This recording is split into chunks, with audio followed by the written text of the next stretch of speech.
When Queen Camilla bent down to speak with Princess Charlotte, she didn't realize that Catherine was watching, and what happened next changed everything. It all started like a typical spring weekend in the royal schedule, planned down to the minute, packed with family obligations and set against the backdrop of Windsor Castle. But something about this particular gathering made Princess Catherine feel uneasy. Over the years, she had learned to trust her instincts, especially when it came to her children. Leave a comment with number 1 and join us as we uncover the royal family's deepest secrets. That day, Charlotte was unusually quiet, not irritable or angry, just withdrawn, as if she were trying to blend into the background. This was completely unlike her. The family had gathered at Windsor Castle for a private lunch held in honor of one of the Queen Consort's recent charitable initiatives. Occasions like these weren't uncommon, but they brought multiple generations of the royal family together under one roof. Camilla's circle, Catherine's family, and often a mix of extended royals didn't always get along seamlessly. Catherine didn't mind these events, but she was always cautious. While Prince William could comfortably slip into his role, she had to stay alert to everything. That afternoon, Charlotte was asked to join a group of younger royal cousins in a side sitting room. The space was formal enough, but by royal standards, fairly relaxed. The children were expected to behave properly, make polite conversation, and enjoy afternoon tea, while the adults socialized in the main hall. Catherine helped Charlotte to her seat, kissed her forehead, and left the room with one last glance. Everything seemed fine, at least for the moment. But something had changed after that. About 45 minutes into the gathering, Catherine was speaking with a senior courtier when she caught sight of Charlotte walking past an open doorway in the hallway. She wasn't crying, but her face was pale and her lips pressed into a tight, thin line. She looked hurt, not the scraped knee kind of hurt, but something deeper, emotional. Catherine excused herself mid-conversation and followed. She found Charlotte standing alone at the end of the hallway near a service door. The child's hands were tightly clasped in front of her chest, her eyes fixed on the floor. "What happened?" Catherine asked softly. Charlotte hesitated. "Nothing, Mother." But Catherine knelt down to Charlotte's eye level. "I know when something is wrong, dear." Charlotte's voice was soft. "Camilla said you were bragging. She told you not to talk unless asked." Catherine blinked. "When did she say that?" "When I answered a question for Louis," Charlotte said. "We were just playing a guessing game," but she was angry. Catherine didn't respond right away. She pulled Charlotte into a hug, calm on the outside, but inside everything had shifted. She had always tried to maintain peace with Camilla, even if their relationship felt more like a forced dance than a natural bond. Camilla had her own views on hierarchy and decorum, and while she often masked them with a smile, her tone sometimes revealed more than her words. Still, Catherine had believed that the subtle digs and occasional dismissiveness would never be directed at her children. But she had been wrong. Later, Catherine sat beside Charlotte during the family walk through the gardens. Camilla walked ahead arm in arm with King Charles, chatting as if the morning had been entirely without tension. Catherine watched her closely. Now it wasn't just about the comment. It was the fact that Charlotte had felt the need to hide how she was feeling. After the garden walk, the family gathered back inside. Catherine observed everything subtly.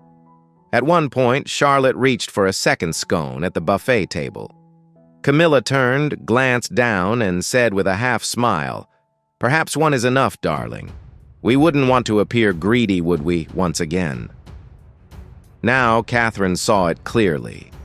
This wasn't a one-off. It was a pattern. Small moments that on their own might not seem harsh, but when directed repeatedly at the same child, they began to add up. Catherine didn't react right away. She wasn't the type to make a scene, but her silence was always intentional, and now she had every reason not to stay silent any longer. William hadn't noticed anything. He was tied up with Charles and a few senior aides discussing the schedule. But that evening, back at Adelaide Cottage, Catherine would bring it up not as a duchess, but as a mother who could no longer ignore what she had seen. But before that conversation could happen, something else occurred. Catherine didn't enter royal life expecting it to be easy. She understood the responsibilities, the unspoken rules, and the need to maintain a public image while facing the realities behind the scenes. But one thing she would never accept and never tolerate was anyone making her child feel small, especially someone within the family. The moment came just after the tea was cleared away. The adults moved into a sitting room connected to the main exhibition hall, an old routine dating back to the Queen's time. The children were allowed to stay for a while before being taken upstairs by the nanny. Charlotte entered with George and Louis, her expression neutral.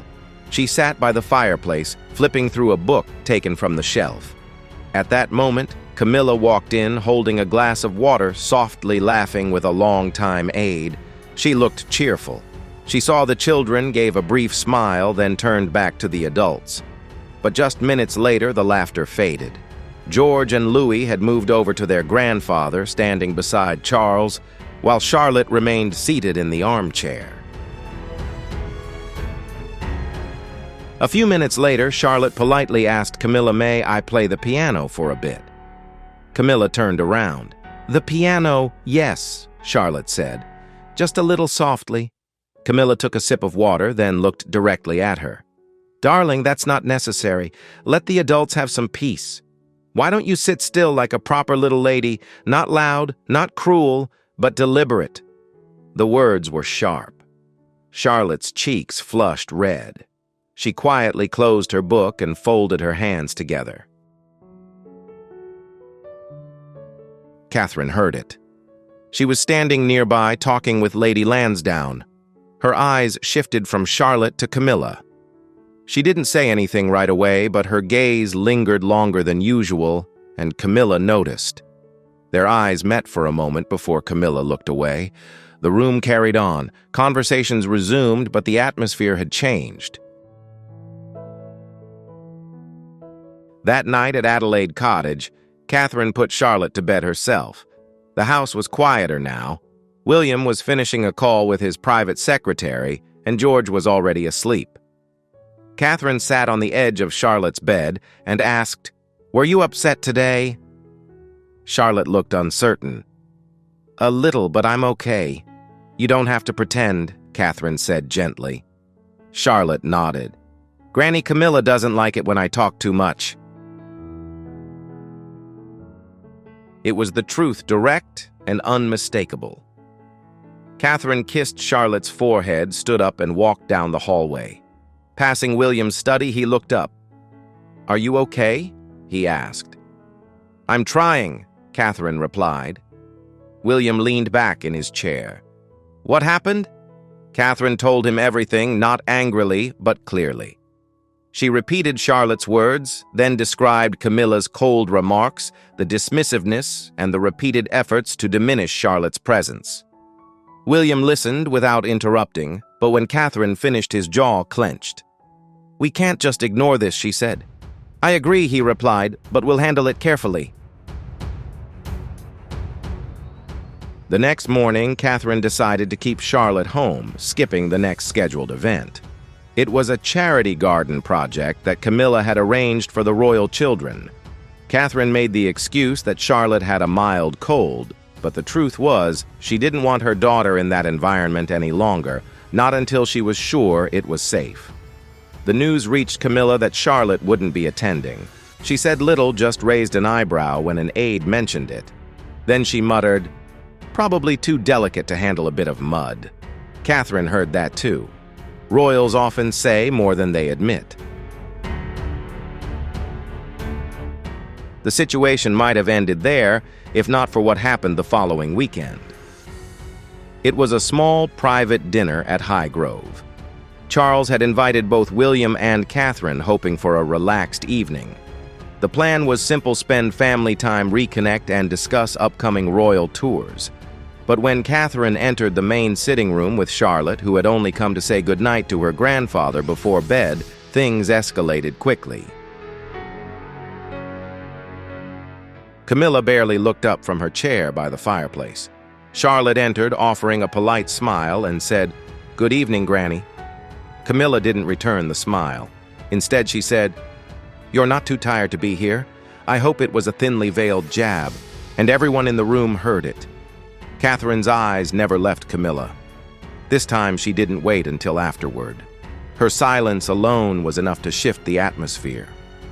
The polite smile she'd worn upon entering was gone, replaced by something sharper. She turned to Charlotte and said calmly, "Why don't you say goodnight to Grandpa and then head upstairs with Anna?" Charlotte, a little confused, looked at her mother. Catherine nodded gently. The girl walked over to Charles, hugged him, and then left the room with the family nanny. As the door closed, a heavy silence filled the room. Camilla remained seated, still holding her glass of wine. She glanced around, then muttered quietly, "The child's too sensitive, isn't she?" William stiffened. His father shifted uncomfortably in his chair, but Catherine stepped forward, choosing her words carefully. "No, she's not too sensitive. She's a child, and she deserves to be spoken to with kindness." Camilla raised an eyebrow. "I didn't mean that. I'm just surprised she's still awake at this hour. There's nothing to be upset about." Catherine didn't blink. "It's not just tonight. This has been happening for weeks. I've heard what's been said to her, and so has she." The room grew colder. Charles tried to intervene. "Darling, perhaps we should—" "No," Catherine cut him off, calm but firm. "If it were just a single comment, we might let it go. But this isn't one time. It's a pattern, and I won't stand by while my daughter is made to feel lesser." Camilla looked to William, hoping he would speak, but he remained silent. His silence spoke louder than words. "I've tried to keep the peace," Catherine continued, "because that's what's expected of me. I've overlooked the off moments. But this is different. This involves Charlotte, and I will not let anyone, no matter who they are, undermine her confidence." Camilla set down her glass of wine and finally leaned forward. "You're reading too much into this," Camilla said. "You always take things too seriously. Children are resilient." Catherine's expression didn't change. "Children remember how they are spoken to, especially by those who are meant to protect them." There was no drama. Catherine didn't get angry or raise her voice, but the strength in her tone was undeniable. It was the voice of a mother who had drawn a clear line. William finally spoke up. "We're only asking for basic respect. Charlotte hasn't done anything wrong. She's just being herself. That shouldn't be a problem." Camilla looked to Charles, but he remained silent. He knew better than to intervene. Catherine was drawing a line, and once she had, there was no turning back. After a few tense minutes, Catherine excused herself and left. William followed shortly after. Upstairs, Catherine sat again by Charlotte's bed. This time, she didn't ask if something was wrong. She simply held her daughter's hand. "You haven't done anything wrong," she told Charlotte. "You were polite, you were kind, and that's all I ask of you." Charlotte looked up at her mother. "I tried." "You don't have to try to be perfect," Catherine said. "You just have to be yourself." Downstairs, Charles tried to ease the tension by changing the subject. Camilla said little. She didn't apologize, but she also didn't offer any further justification. That night at Adelaide Cottage, Catherine and William talked in their private room. Catherine remained calm, but the day had clearly worn on her. "She doesn't have to like me," she said, "but she must respect Charlotte. That's non-negotiable." "She will. William replied. "Because we won't let this go on." The days that followed remained polite but different. The next event was Charlotte's school performance at Lambrook, and Catherine decided to invite only close family. Camilla was not invited. The palace cited a scheduling conflict, but those involved knew the true meaning. In the press, nothing changed. Smiling photos were released as usual, showing unity and grace. But behind palace walls, a shift had taken place. Camilla still appeared at major events, but she kept her distance from Charlotte. There were no more offhand remarks, no lingering glances, at least not within Catherine's earshot. But Catherine had drawn a clear line. And even in a family built on centuries of hierarchy and deference, some boundaries cannot be crossed without consequences. However, things were far from settled. Camilla had been warned, but she hadn't forgotten. And the next time the family gathered at Balmoral in the summer, another moment pushed everything to the brink. Balmoral has always been Charles's refuge, a place to breathe, to walk, to think, without the glare of cameras. For decades, it was the late Queen's favorite retreat, and the family still honors that rhythm. Every summer, they gather there. It's tradition. But this year, beneath the fresh Scottish air and peaceful countryside, the mood had shifted. Catherine agreed to come, but with boundaries. She and William brought all 3 children as usual. Yet Catherine made it clear to William that she would never leave Charlotte alone even for a moment with Camilla. Everyone arrived according to the multi-day schedule. Charles was the first to greet them at the estate arms open and cheerful. He adored his grandchildren and looked forward to spending time with them. Camilla arrived a day later, accompanied by her usual entourage and a carefully selected wardrobe. She had remained silent since the incident at Highgrove. She hadn't spoken directly to Catherine since then, only exchanging brief, formal words at public events. The first few days at Balmoral passed peacefully long walks, horseback riding dinners filled with laughter. Charlotte began to relax. Catherine saw her daughter gradually return to herself, chatting animatedly at breakfast, running across the fields with George and Louis, even helping a kitchen staff member bake cakes one afternoon. But then the moment came while Catherine was in the sitting room with Lady Sarah Chatto and a few aides. William had gone fishing with Charles. The children were playing in the garden, supervised by 2 staff members. It was the first time since arriving that Catherine had taken her eyes off them for more than 5 minutes. Then a palace aide leaned in and said, "I believe Princess Charlotte is in the sunroom with the Queen." Catherine froze. She didn't move immediately, but those words echoed in her mind. Without explanation, she excused herself and quickly made her way toward the sunroom. As she approached, she heard 2 voices. One was Camilla's, the other Charlotte's. Catherine paused and listened. "We don't always have to drown out others," Charlotte Camilla was saying. "What matters is listening. Sometimes your mother forgets that too." Charlotte didn't respond. Catherine opened the door. Camilla looked up surprised. "I'm looking for you," Catherine said evenly. "I'm looking for you, my dear." Charlotte stood up and walked straight to her mother. "We were just having a conversation," Camilla said, her tone gentle but with a hint of edge. "I heard that," Catherine replied.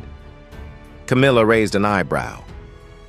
"The child was just—" Catherine cut her off, still calm.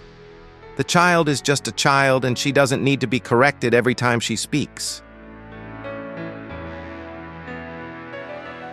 Camilla crossed her arms. "I've raised children. I know when a girl is growing up too fast for her own good." "The child is growing up just fine," Catherine said firmly, "and she will do so without being made to feel like a problem." There was no yelling, just clarity, the kind that leaves no room for argument. "I want to see more kindness shown around her," Catherine added. That shouldn't be too much to ask. Camilla said nothing. Her silence was calculated. But Catherine no longer cared. She had spent years protecting the institution. Now her focus had shifted to something far more important, protecting her daughter. After they left the room, Catherine knelt beside Charlotte in the hallway. "You did nothing wrong," she whispered. Charlotte nodded, tears welling in her eyes. "You never have to be afraid to speak up," Catherine told her. By the end of the weekend, palace staff noticed that Camilla kept her distance. During meals, she sat farther away from the children. She made no comments about their behavior, clothing, or tone. It was a subtle shift, but in the royal world, subtlety means everything. Catherine didn't explode. She didn't cause a scandal, but her presence drew a boundary no one could cross. Even Charles, who hoped time would ease the tensions, knew better than to intervene. He loved both women dearly, but he understood that when Catherine stood firm, she did so with reason and final resolve. That summer ended with the familiar photos, the family on the castle steps, smiling for the press, waving to supporters. But inside, everything had changed. Camilla had lost what she hadn't realized was slipping away the tolerance Catherine had maintained for the sake of appearances. That tolerance was gone now, and while the world saw a united royal family behind closed doors, a mother had made sure her daughter would never feel small again. Thank you for watching the entire video. Please like and subscribe to support our channel, or